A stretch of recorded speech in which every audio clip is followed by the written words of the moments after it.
Hello everyone and welcome to SOS Wrestling and to episode 13 of the Academy series and to what I think is the best, most successful episode we've had the entire series. Because while Alexa Bliss, also known as Alexis Kaufman, won Wrestler of the Year, the Team of the Year is Casey Cassidy and Jessie Angel. I told you guys that if Jessie Angel hadn't been injured all last year, she would have won Team of the Year.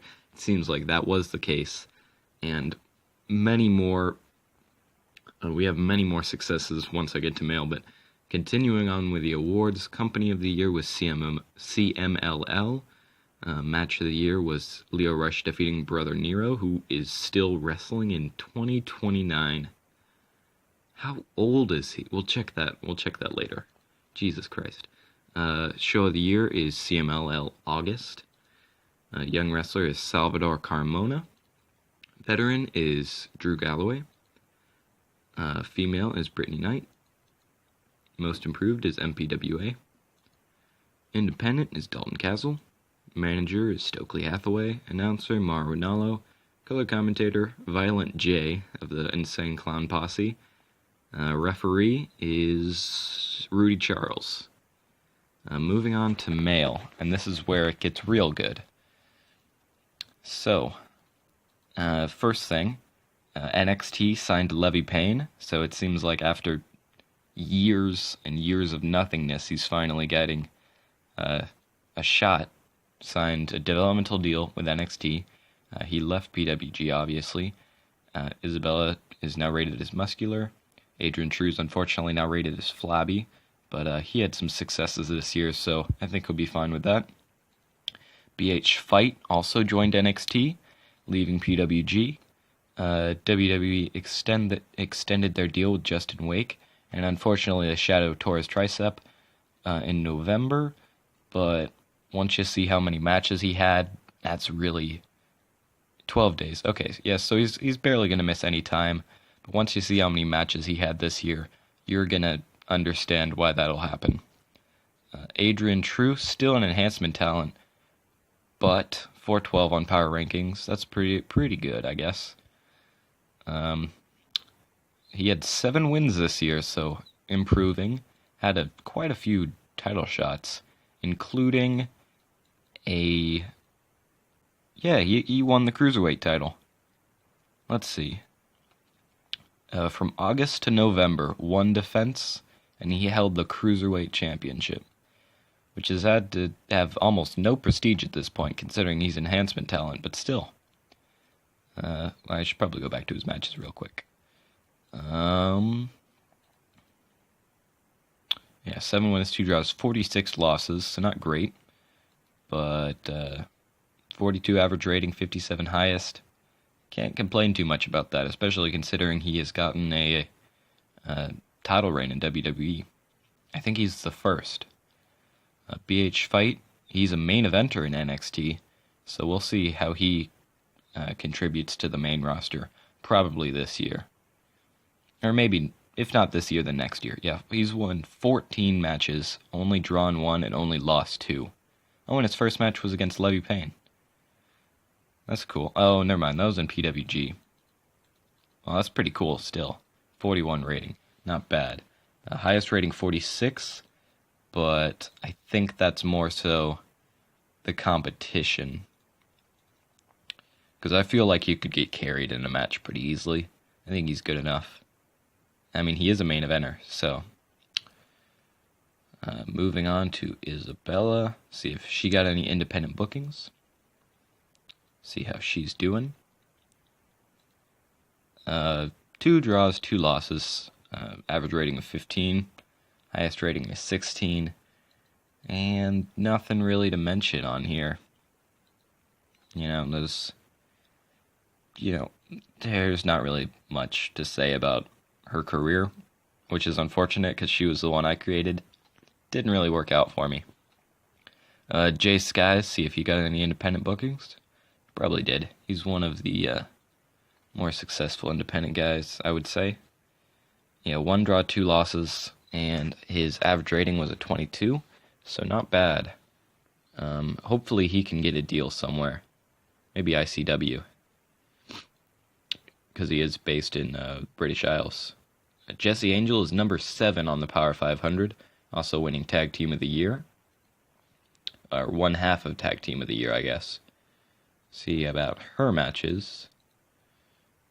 Highest rating 96. So that seems like it could have been a contender for Match of the Year.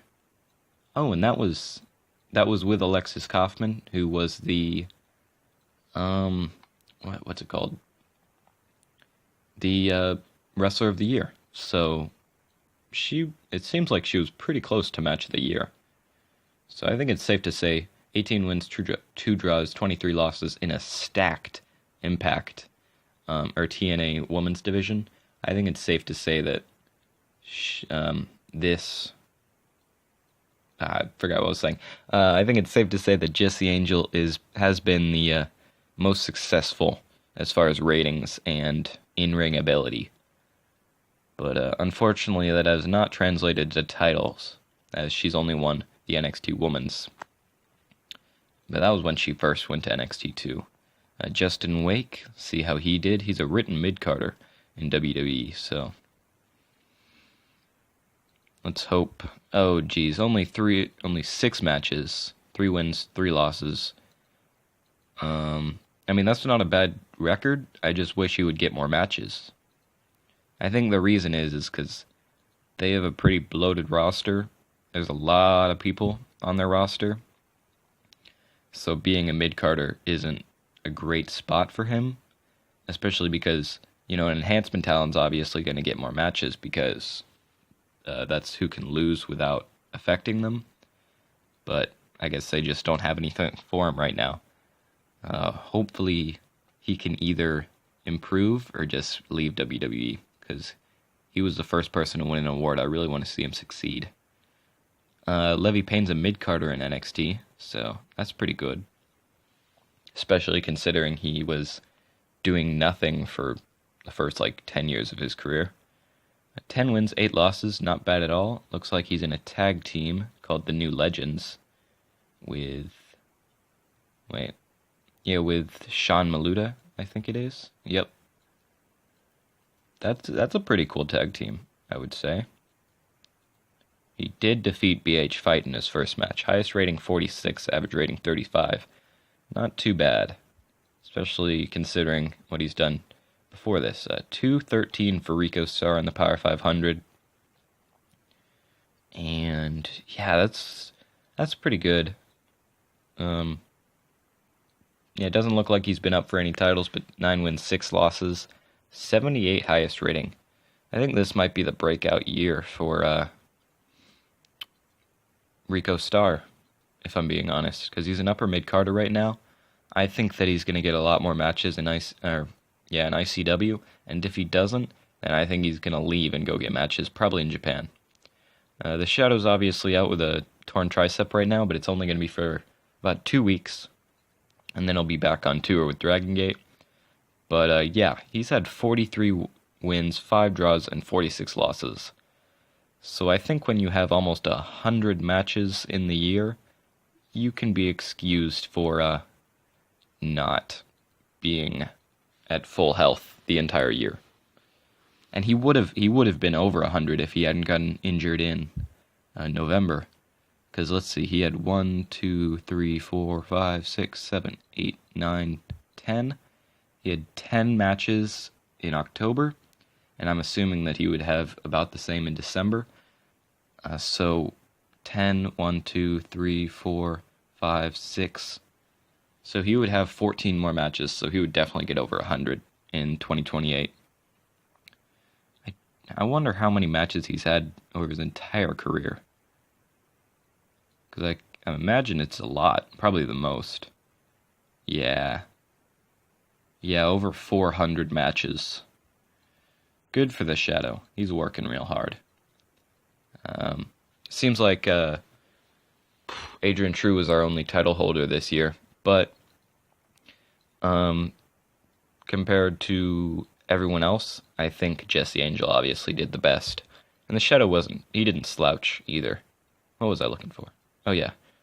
How old is Jeff Hardy right now?